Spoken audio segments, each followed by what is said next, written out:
This morning will be a little bit unique in my approach to this part of our service usually, but also in what I'm going to ask of you. Because our Advent passage, the passage that we've been in the last 4 weeks together, it requires us to use our imaginations, drawing up images of a pregnant woman clothed with the sun, with the moon under her feet. And then the image of the great red dragon. Thinking about the Christmas story in these ways, it expands our minds. And so I'm going to ask you this morning to keep imagining with me. I want to tell our story again, but in a way that maybe helps us to engage it again and more fully. And so this is how I'd like to start. I'd like for you to imagine or picture the most epic or memorable concert that you've been to. What concert comes to mind? Anybody want to share what concert they're thinking of? Paul McCartney. War. Damian Marley. Anyone else? Concert that you've been to? Yeah. Van Halen, okay. Steve Miller Band.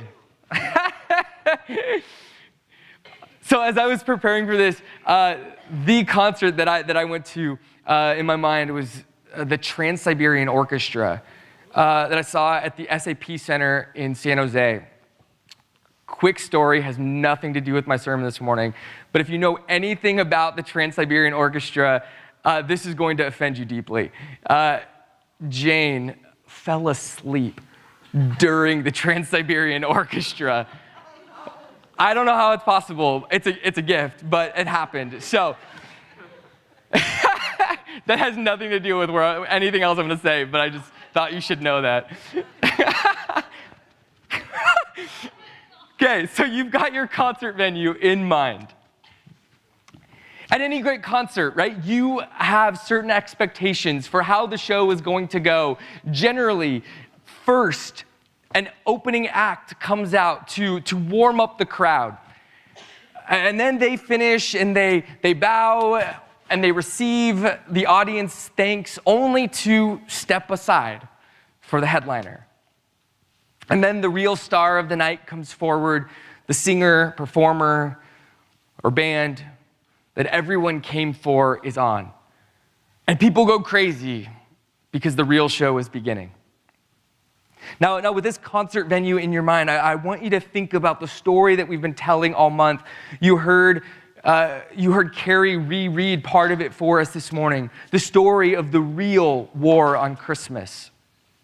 3 weeks ago, we encountered the pregnant woman clothed with the sun, and she came out on stage, and she reminded us of all of God's people through history, starting with Eve all the way down through Mary, who have been waiting for God to come, for God to fulfill his promises, and her patience in waiting is a sight to behold. It's a performance in and of itself, and it could fill volumes.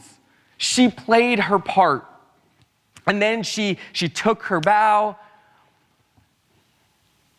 But all along, the woman had only one role.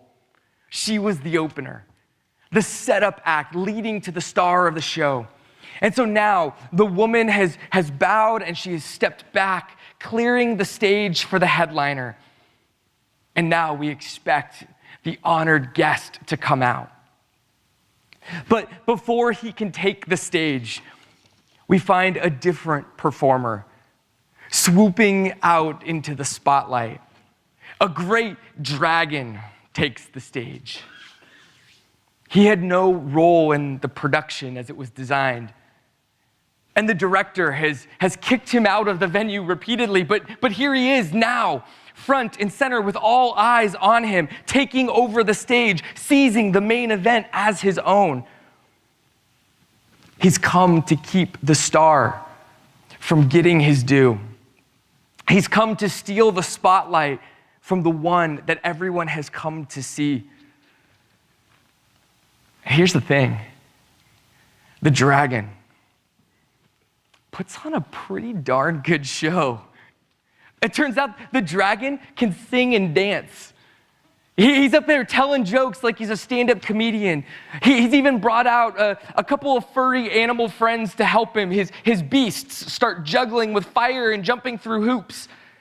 But then they really start to ramp up the spectacle. They start to do magic tricks. I'm not talking magic like an illusionist. Like, we're talking signs and wonders. They call up a member of the audience and they heal her. It's a show unlike anything anyone has seen, and the crowd is mesmerized. So mesmerized that they actually forget that they were there for a different show.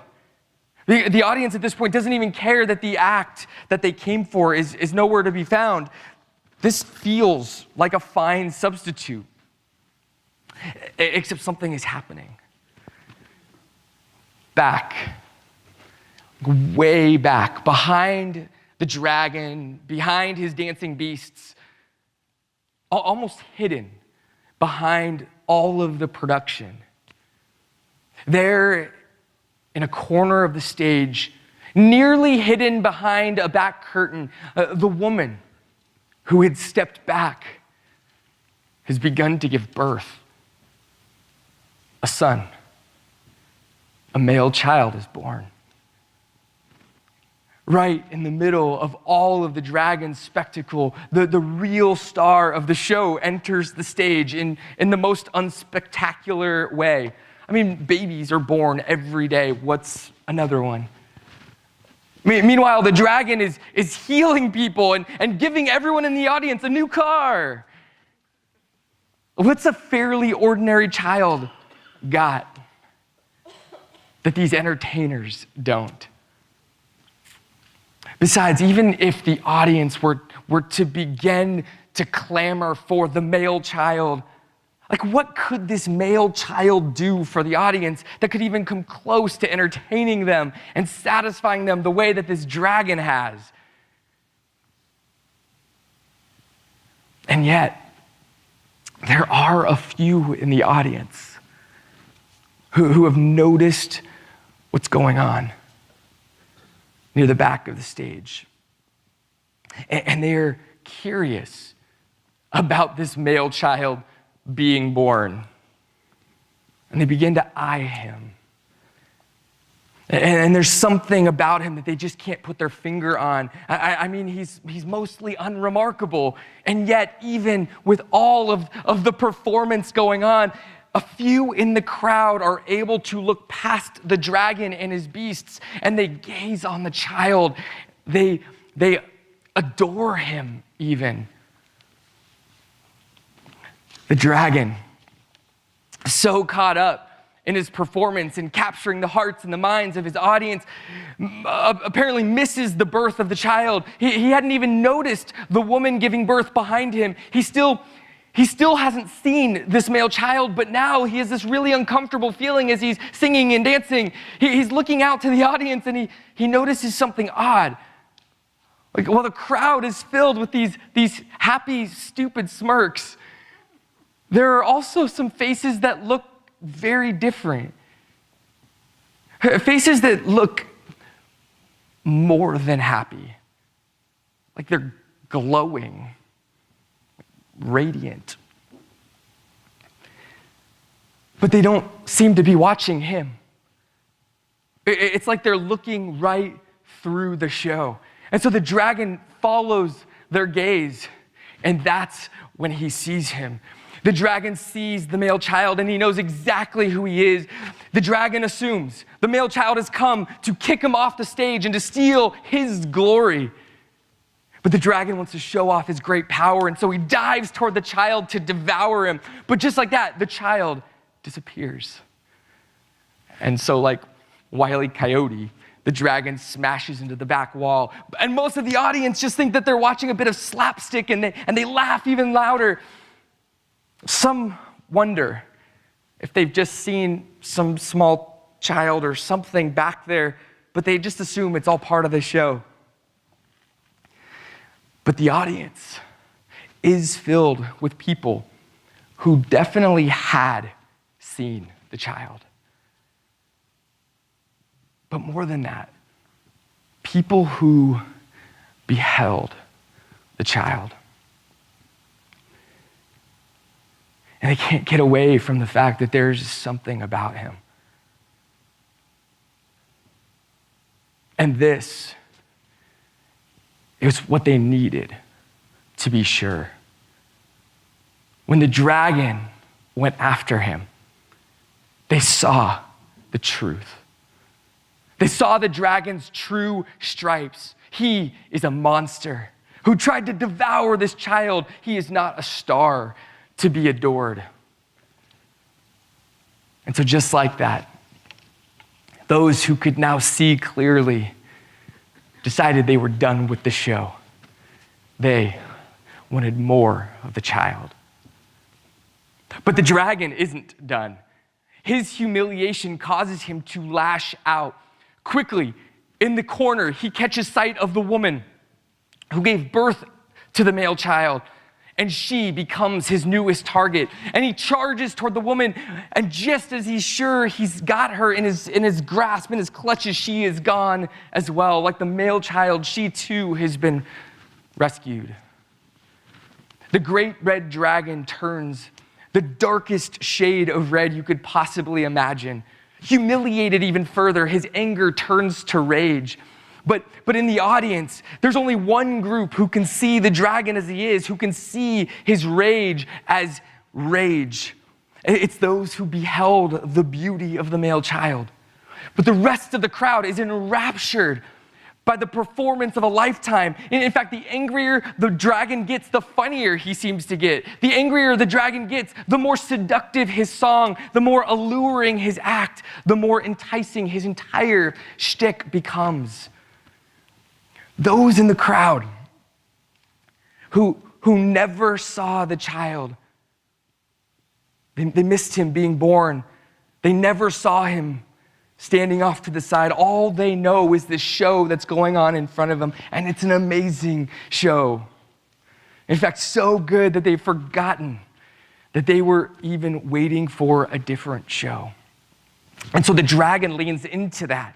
He convinces them, no, this is the show that you were made for. This is the show you've always wanted. He is the one who deserves all of their praise and attention and adoration. He tells them, convinces them.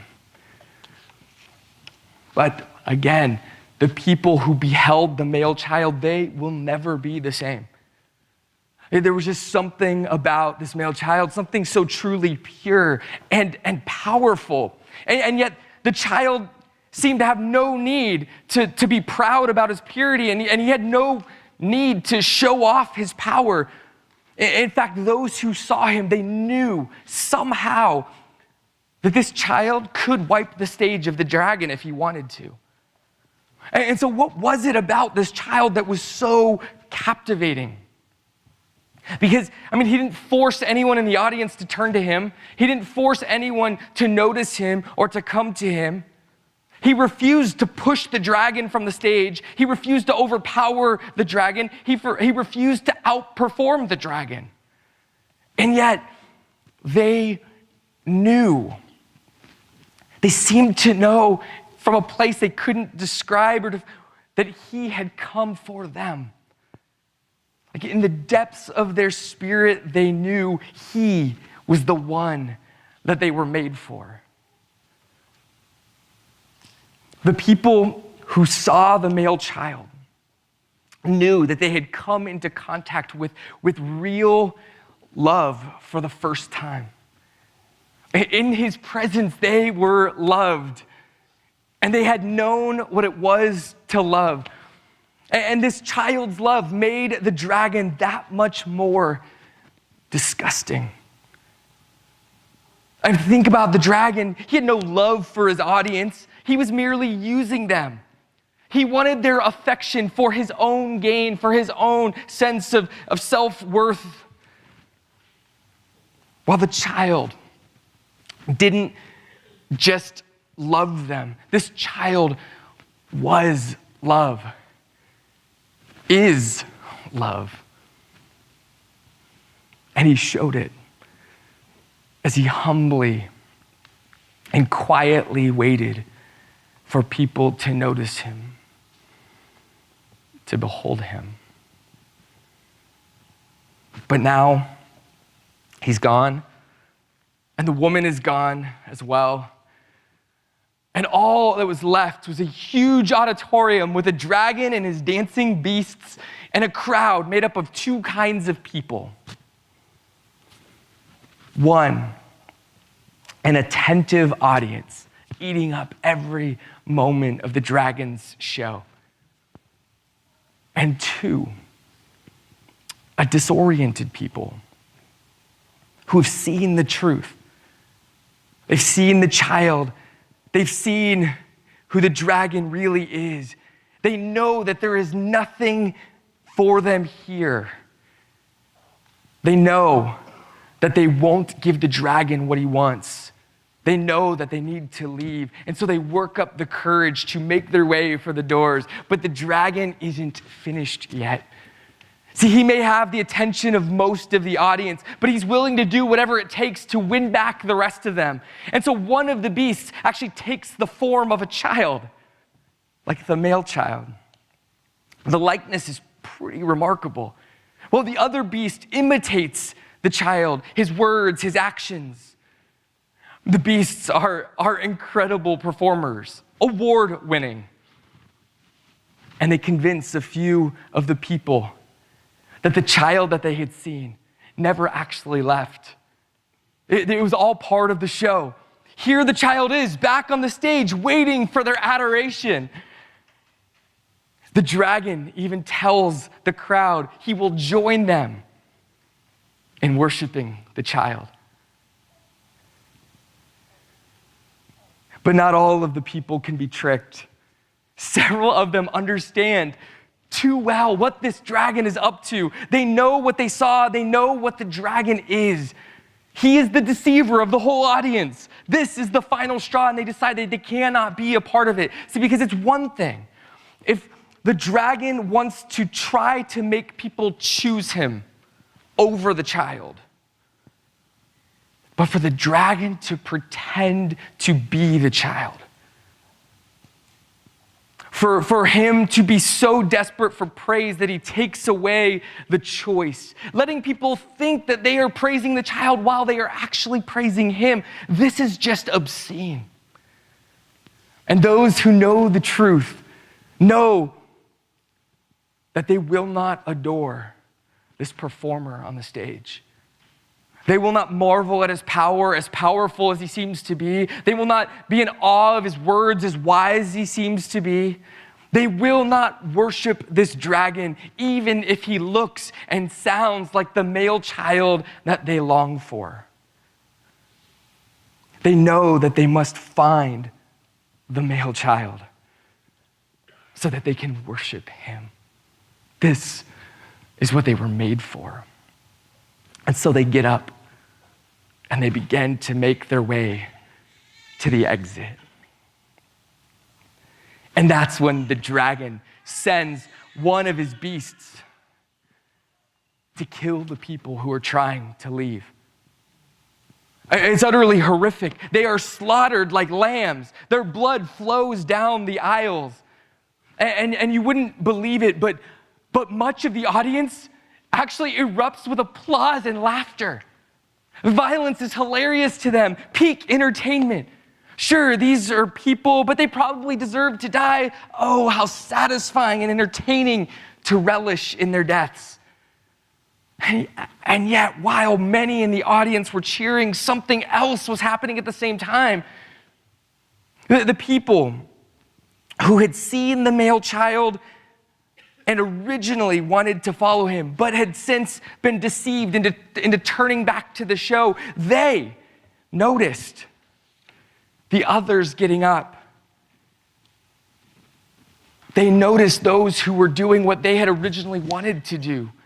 And they saw them heading toward the exits. And as they turned their heads and as they watched these men and women reject the dragon's song and dance, they saw again the male child. Now, they didn't actually see the male child, but it was the radiant beauty of the male child. It was shining brightly from every single one of the men and women who were heading for the doors. And once again, they were reminded of the beauty that had once captivated them. It was again the child's love. Only a powerful love could motivate someone to give up their lives like this. Awakened once again from the dragon's deception, seeing the male child's glory in the deaths of his followers, they too, having once been deceived, now rise from their seats and they begin to make their way to the exits. But none of this is limited to just the people who originally saw the birth of the male child, saw the child standing off to the side and taken up to God. But now, others began to notice as well. Not everyone, not too many, but enough. At first, they're sort of shocked by the people getting up to leave.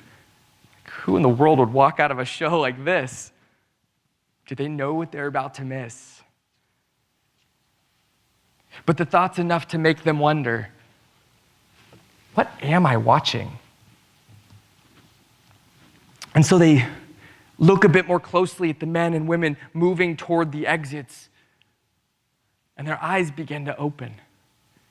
They begin to notice that as glittered and as glamorous as the show on stage appears, there is something even brighter shining from the men and women that are heading to the exits. They shine full of glorious and radiant light. These men and women, they also overflow with love for the male child, loving not their lives even unto death. And this is the truly amazing part of what they begin to see. These men and women moving toward the exits, precisely in their deaths, seemed more alive than anyone or anything in the entire auditorium.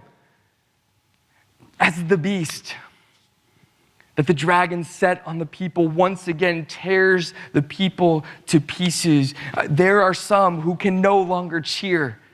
Now they are only filled with disgust. Seeing beauty and light and love and life in these people, they now see the dragon for the first time as he truly is. He's not just a fraud, deceiving the whole world. He is truly evil, warring against the male child and any who would follow him. Still,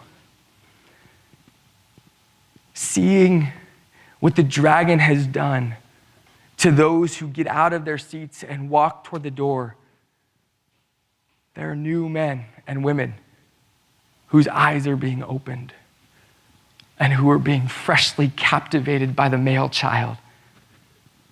And they too rise as their brothers and sisters before them.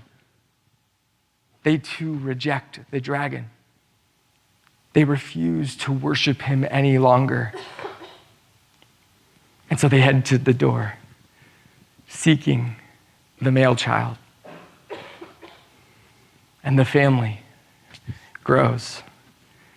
Last week, Katie introduced us to these people, reflecting the character of the male child. These people become known as the offspring of the woman because they are like brothers and sisters of the male child. And they love him and follow him and they worship him even unto death. The book of Revelation tells us that it's through the work of Jesus and the testimony of his saints that the dragon is defeated.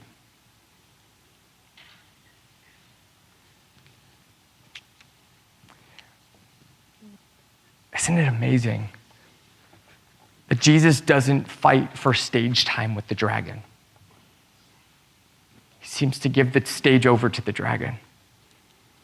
And Jesus doesn't ask us to remove the dragon from the stage for him. He just asks us to seek him and to follow him. Jesus comes into the world, a world that is captivated with the dragon and his ways. And Jesus comes offering love, great love for us. And then he suffers and he dies to show us just how deep that love is. And then he's drawn up to the Father. And it is this love, and this love alone, that is strong enough to compel us to turn away from the dragon. It is this love that shows us what the dragon really is. It's this love that asks us to stop worshiping the dragon and to come instead adore Christ the Lord. Can we see in this male child the glory of God? If not, if we just see a baby, if we just see some additional feature of the big show that we are having too much fun enjoying, we will stay in our seats and we will just keep worshiping the dragon by our presence. If this story teaches us anything, it is that worshiping the dragon is always the easiest and most natural way for us to get through life. The dragon has perfectly ordered life to help us coast through without noticing the male child or his offspring. However, the male child seems especially talented at showing up and standing alongside, saying, "Here I am. Come and follow me." If we can see the child, really see him and behold him, we will stand up and we will walk toward the exit and we will be done with the dragon and we will be ready to join the male child at his table and in his life. This is what the real war on Christmas really is. A battle between who we will worship. Will we worship the dragon? Or will we worship the male child? The male child invites us today to come and to enjoy his love and his fellowship. And if our servers would come forward.